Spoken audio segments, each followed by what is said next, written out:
Assalamualaikum warahmatullahi wabarakatuh. Anak-anak yang saya cintai dan saya banggakan, bertemu lagi dengan video pembelajaran saya dari Pak Warsidi SMP Negeri 1 Sambi. Pada kesempatan ini saya mengingatkan kepada anak-anak untuk senantiasa menjaga kesehatan, mentaati protokol kesehatan dengan 5M agar anak-anak tetap semangat, tetap sehat untuk memudahkan dalam menyerap materi-materi pembelajaran yang akan kita sampaikan. Mungkin dalam beberapa waktu kita harus melaksanakan pembelajaran dengan PJJ. Untuk itu sekali lagi supaya anak-anak senantiasa menjaga kesehatan pribadinya masing-masing. Baik anak-anak, mudah-mudahan pembelajaran kali ini dengan video pembelajaran yang akan saya sampaikan dapat membantu anak-anak untuk memudahkan dalam menyerap materi-materi. Pada kesempatan ini saya akan menyampaikan materi kemagnetan. Pada materi kemagnetan ini kita mengambil kompetensi dasar menerapkan konsep kemagnetan, induksi elektromagnet, dan pemanfaatan medan magnet dalam kehidupan sehari-hari, termasuk pergerakan navigasi hewan dan mencari makan, migrasi pemanfaatan medan magnet dalam kehidupan sehari-hari. Adapun pada video pembelajaran kali ini saya mengambil 4 tujuan pembelajaran, yaitu melalui tayangan video pembelajaran ini peserta didik mampu 1. Menjelaskan sejarah magnet, 2. Menunjukkan sifat kutub magnet, 3. Menjelaskan cara membuat magnet dan sebab-sebab hilangnya sifat kemagnetan. Baiklah anak-anak, kita mulai yang pertama, yaitu tentang sejarah magnet. Anak-anak, lebih dari 2000 tahun yang lalu orang Yunani yang hidup di Magnesia, suatu daerah di Asia Kecil, menemukan batu yang istimewa. Batu tersebut dapat menarik benda-benda yang mengandung logam. Karena batu tersebut ditemukan di Magnesia, maka orang Yunani menyebutnya sebagai magnetik. Dari ciri-ciri yang ditemukan, selanjutnya benda-benda yang dapat menarik benda lain yang mengandung logam disebut magnet. Ini juga bersambut dengan bangsa Cina yang sudah menggunakan petunjuk arah kompas magnet di dalam mengarungi lautan dalam pelayarannya. Kira-kira sudah mulai tahun 1200-an. Kemudian, magnet dapat didefinisikan sebagai benda yang dapat menarik benda lain. Kutub magnet. Magnet memiliki 2 buah kutub, yaitu kutub utara, kutub magnet yang menghadap ke utara ketika magnet dapat bergerak bebas. Dan yang kedua adalah kutub selatan. Kutub magnet yang menghadap ke selatan ketika magnet dapat bergerak bebas, seperti pada gambar. Jadi ada kutub selatan, south-nya, dan kutub utara, north.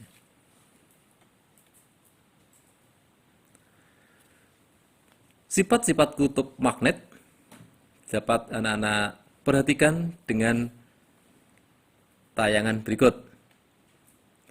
Misalnya kita gantungkan sebuah magnet seperti pada gambar, kemudian kita dekatkan magnet lain. Ya. Di sini kutub selatan didekati dengan kutub utara, yang terjadi adalah kutub yang tidak sejenis bila didekatkan saling tarik-menarik. Apa yang terjadi jika kita sekarang dekati kutub utara dengan kutub utara yang lain? Ternyata yang terjadi adalah kutub yang sejenis bila didekatkan saling tolak-menolak. Itulah sifat-sifat kutub-kutub magnet. Kutub magnet adalah bagian magnet yang mempunyai gaya tarik yang terbesar. Bisa kita bayangkan pada ilustrasi gambar seperti ini. Ternyata di ujung-ujung magnet di sini terdapat garis-garis gaya yang rapat. Pada daerah disitulah nanti terdapat kekuatan magnet yang paling besar. Kemudian bahan-bahan magnetik bisa kita kelompokkan menjadi dua ya. Berdasarkan sifat kemagnetannya, benda dibedakan menjadi yang pertama, benda magnetik adalah benda yang dapat ditarik oleh magnet, misalnya besi, baja, nikel, dan lain-lain. Kelompok yang kedua adalah benda non-magnetik, adalah benda yang tidak dapat ditarik oleh magnet, contohnya kertas, plastik, emas, dan lain-lain. Kalau kita klasifikasikan anak-anak berdasarkan gaya tariknya terhadap magnet, benda dapat digolongkan ke dalam 3 kelompok, yaitu yang pertama, benda ferromagnetik, atau ferro ya, yaitu benda yang dapat ditarik oleh magnet dengan kuat. Very kuat ya. Jadi benda yang dapat ditarik secara kuat oleh magnet. Contohnya apa? Yaitu besi, baja, nikel, kobalt, itu adalah benda-benda yang ditarik oleh kuat, yang disebut selanjutnya sebagai bahan benda ferromagnetik. Yang kedua, benda paramagnetik, yaitu benda yang ditarik dengan lemah oleh magnet. Ya, mungkin ada efeknya ya dengan magnet, jadi terpengaruh juga oleh magnet tapi sangat kecil atau dapat dikatakan lemah. Contohnya apa? Aluminium, platina ya. Benda-benda ini akan sedikit terpengaruh oleh adanya gaya tarik magnet.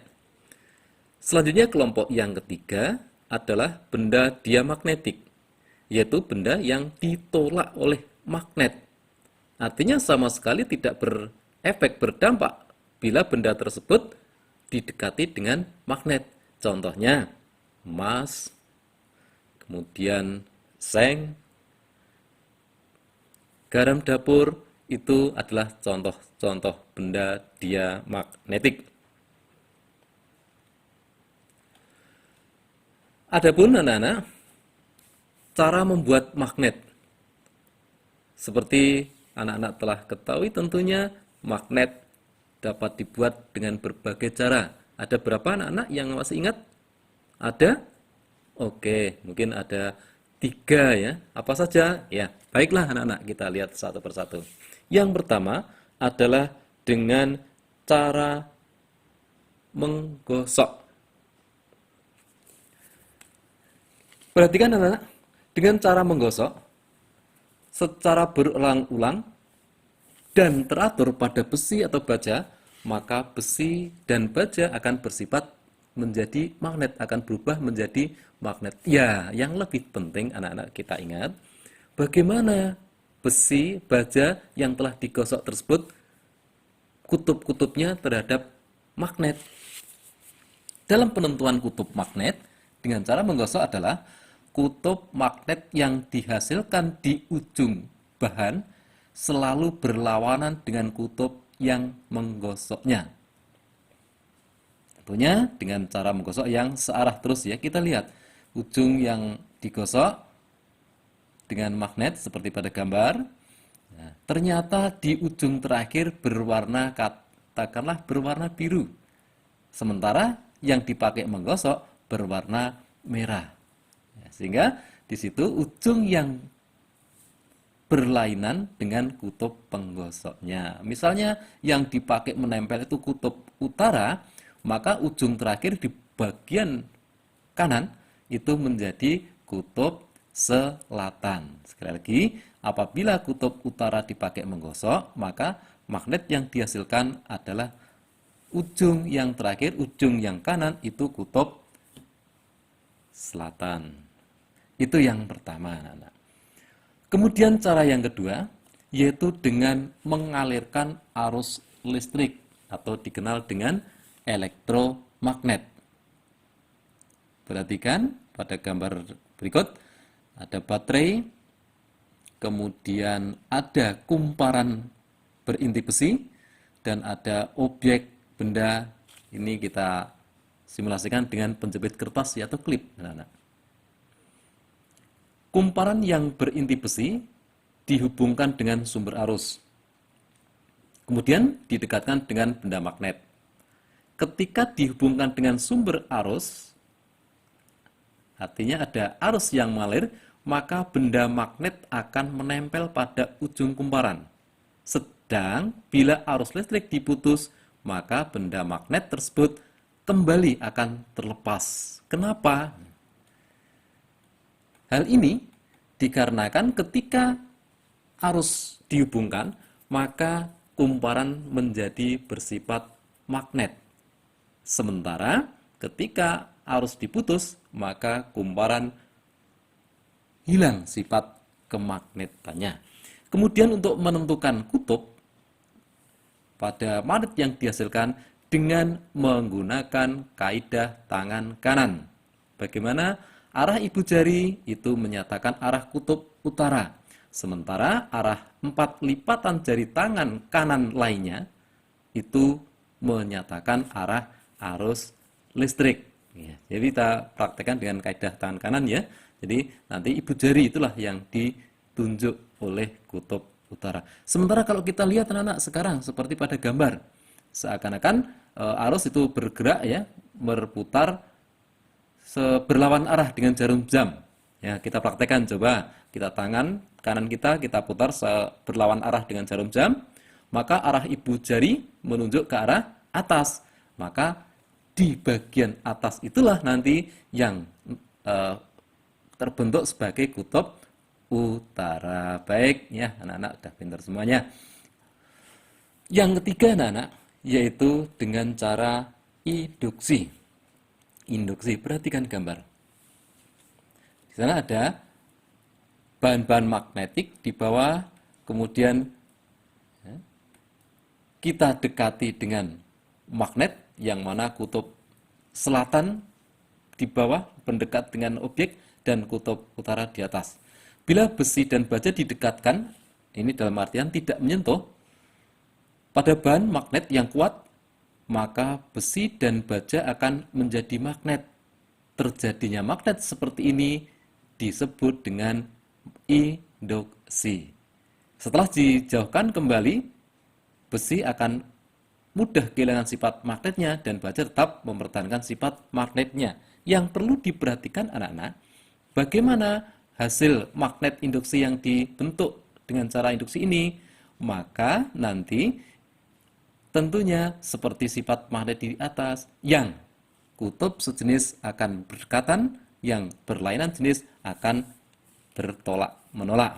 Tentunya kalau seperti pada gambar, kutub selatan menyentuh dengan benda magnet induksi, maka yang bersentuhan dengan kutub selatan itu nanti menjadi kutub utara, dan kutub seberang yang lainnya menjadi kutub selatan. Jadi dari situ kutub permanennya adalah atas, dari atas ya, kalau saya baca utara, selatan, terus disambung pada magnet induksinya menjadi utara, dan paling bawah menjadi kutub selatan. Demikian cara membuat magnet.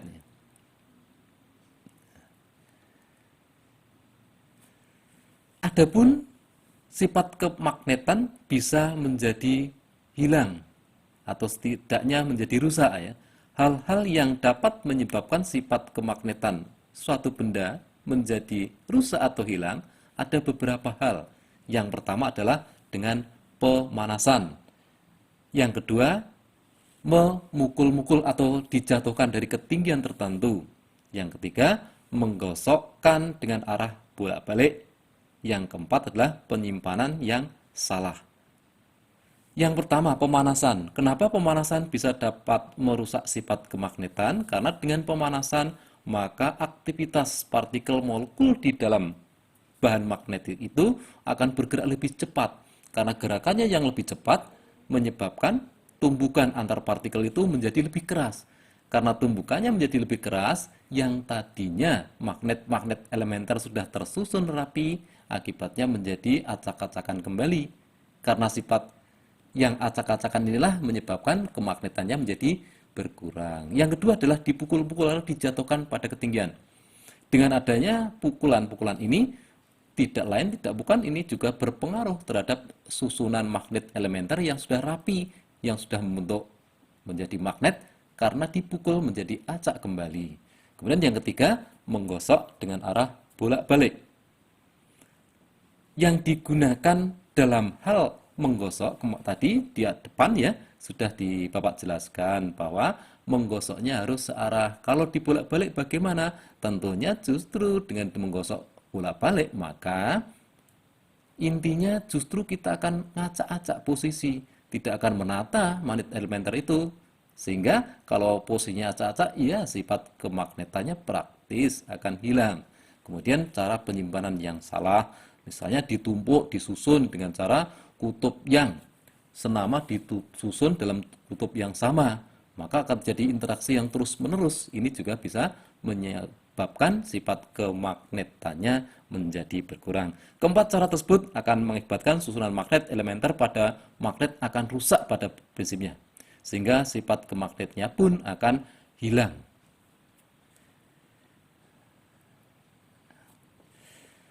Kemudian yang berikutnya adalah jenis-jenis magnet anak-anak. Ditinjau dari terjadinya magnet dibagi menjadi dua, yaitu magnet alam dan magnet buatan. Magnet alam, magnet yang terjadi melalui proses alami. Sementara kalau magnet buatan tentunya magnet yang terjadi karena suatu proses yang sengaja dibuat untuk kebutuhan manusia. Di sini ada gambar contoh magnet alam ya, masih berbentuk batu. Dan di sini adalah magnet buatan yang sudah dicetak dan dibuat sedemikian rupa. Ditinjau dari sifatnya, magnet dibedakan menjadi dua, yaitu magnet sementara dan magnet tetap. Magnet sementara adalah magnet yang sifat kemagnetnya mudah hilang. Magnet sementara ini disebut magnet remanen atau magnet temporer. Contoh tadi dari elektromagnet. Magnet tetap adalah magnet yang sifat kemagnetannya tidak mudah hilang. Magnet tetap disebut juga sebagai magnet permanen. Contohnya magnet yang terbuat dari baja. Demikian yang bisa saya sampaikan pada video kali ini.